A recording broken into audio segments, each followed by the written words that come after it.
तुमने कभी सोचा है जो लोग स्टेज पे कॉन्फिडेंटली बोल पाते हैं या रूम में घुसते ही उनका ऑरा तुम्हें फील होता है, उनमें और तुम में डिफरेंस क्या है? जेन्युइनली पूछ रहा हूँ। फर्क आईक्यू का नहीं है, फर्क लुक्स का नहीं है। ऐसा भी कुछ नहीं कि जो तुम्हारे पास नहीं है वो उनके पास कुछ एक्स्ट्रा है।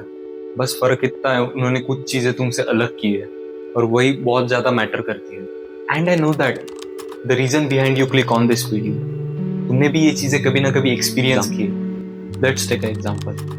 तुम्हें क्लास में आंसर आता है बट तुम आंसर देने से ज्यादा चुप रहना प्रेफर करते हो। ये वीडियो बनाए उन लोगों के लिए जिनमें पोटेंशियल तो बहुत है but they can't express their thought because वो अंडर कॉन्फिडेंट फील करते हैं। आज के वीडियो के एंड तक तुम्हारे पास 3 ऐसे प्रैक्टिकल एग्जाम्पल हो गए जिन्हें तुम अप्लाई करके तुम्हारा कॉन्फिडेंस पीक पर ले जा सकते हो। Let's understand the common example. सोचो अपने स्कूल के टाइम तुम्हें क्लास में एक आंसर आता था बट तुमने बोलने से ज्यादा चुप रहना प्रेफर किया।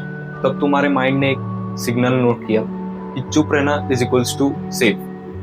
देखो, कोई एक बड़ा इंसिडेंट नहीं होता है जो तुम्हें अंडर कॉन्फिडेंट फील कराता है। तुम्हारे लाइफ के कुछ छोटे छोटे सिनेरियोज, मोमेंट्स होते हैं जिनकी वजह से तुम अंडर कॉन्फिडेंट फील करते हो और तुम्हें पता भी नहीं चलता। वो साइलेंटली किल करते हैं तुम्हारे कॉन्फिडेंस को। और अब तक तुम्हारे ब्रेन ने डिसाइड कर लिया होता है, यार I am not good enough, I am not smart, I am under confident. और यही वो चीज है जो कोई बताता ही नहीं। साइकोलॉजी में इसे बोलते हैं लर्न हेल्पलेसनेस। तुम्हारा ब्रेन बेस्ड है पास्ट एविडेंस पे, पास्ट में जो रिजेक्शन मिले उन पे। और तुम्हारा ब्रेन प्रेडिक्ट करता है कि फ्यूचर में यही सब चीजें हमारे साथ रिपीट हो। एंड दैट्स द रीजन तुम अंडर कॉन्फिडेंट फील करते हो। एंड गुड न्यूज इज तुम इस स्टेट से बाहर आ सकते हो। Step 1, stop seeking validation and start seeking feedback. तुम्हारा कॉन्फिडेंस अगर दूसरों के ओपिनियन पे डिपेंड करता है तो तुम कभी कॉन्फिडेंट फील ही नहीं करो। जो बंदा पोस्ट डाल के बार बार लाइक्स और व्यूज चेक करता है उसका कॉन्फिडेंस टोटली डिपेंडेंट होता है उन लाइक्स और व्यूज के ऊपर। अगर लाइक्स रील पर नहीं आएंगे तो उसका कॉन्फिडेंस कम हो जाएगा और वो पोस्ट करना बंद कर देगा। वही चीजें होती है तुम्हारे साथ। अगर तुम लाइक्स और व्यूज का केयर किए बिना कंसिस्टेंसी के साथ पोस्ट करोगे तो तुम्हारी रील कभी ना कभी वायरल जाएगी, तुम्हारा वीडियो कभी ना कभी वायरल जाएगा और तुम तुम्हारा ड्रीम अचीव कर पाओगे।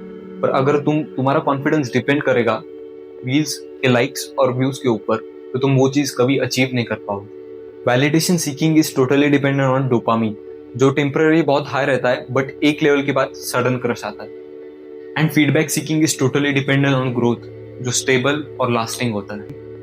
अगली बार तुम्हें कोई कुछ बोले तो तुम खुद से पूछो, is it really necessary, is it really helpful. अगर तुम्हारे काम की चीज है तो लो, वरना छोड़ दो। Now let's talk about step number 2 which is the easiest and effective at the same time. Start working on yourself. अगर तुम 10 बजे उठते हो तो 7 बजे उठना चालू कर दो। अगर तुम 2 बजे सोते हो तो 11 बजे सोना चालू करो। And see the difference in just 1 week. अगर कुछ एक्सरसाइज नहीं करते तो 10 पुशअप्स मारना चालू कर दो। अगर सिटअप्स नहीं मारते तो सिटअप्स मारना चालू कर दो। 5 मिनट मेडिटेशन करो और देखना इन छोटी छोटी चीजों से कितना बड़ा चेंज आता है तुम्हारे लाइफ में। ज्यादा एक्सपेक्ट नहीं कर रहा तुम लोगों से, इन छोटी छोटी चीजों से बहुत बड़ा चेंज आएगा। तुम्हारे ब्रेन को सिग्नल जाएगा कि तुम कुछ अच्छा कर रहे हो और तुम खुद से 1% रोज बेटर हो रहे हो और वो खुद ही कॉन्फिडेंट फील करना स्टार्ट कर देगा। Now third and the final step. ये एक चीज करने से तुम कभी अंडर कॉन्फिडेंट फील ही नहीं करो। सिर्फ आई एम कॉन्फिडेंट बोलने से, मैनिफेस्ट करने से कुछ नहीं होने वाला। तुम्हारे ब्रेन को एविडेंस चाहिए कि दैट यू आर कॉन्फिडेंट। तुम्हें कॉन्सेप्ट अप्लाई करना पड़ेगा, Albert Bandura self efficacy effect. आ जाओ ये फाइनल कॉन्सेप्ट सिंपल भाषा में समझते हैं। आज से एक विन लिस्ट बनाना चालू कर दो। छोटी से छोटी इंप्रूवमेंट विन नोट करके रखो। जैसे कि आज मैंने स्ट्रेंजर से बात की, आज मैंने 10 पुशअप्स ज्यादा मारे, आज मैंने जंक फूड अवॉइड किया। यही विन लिस्ट तुम्हारा 1 महीने बाद सबसे बड़ा मोटिवेशन होगा। याद रखो, कॉन्फिडेंस कोई डेस्टिनेशन नहीं कि तुम एक बार पहुंच गए और हो गए। ये तुम्हारे डेली प्रैक्टिस पे डिपेंड करता है। अब तुम्हारे पास रोड मैप है कि तुम इसे कैसे अचीव कर सकते हो। अब तुम्हारी बारी है।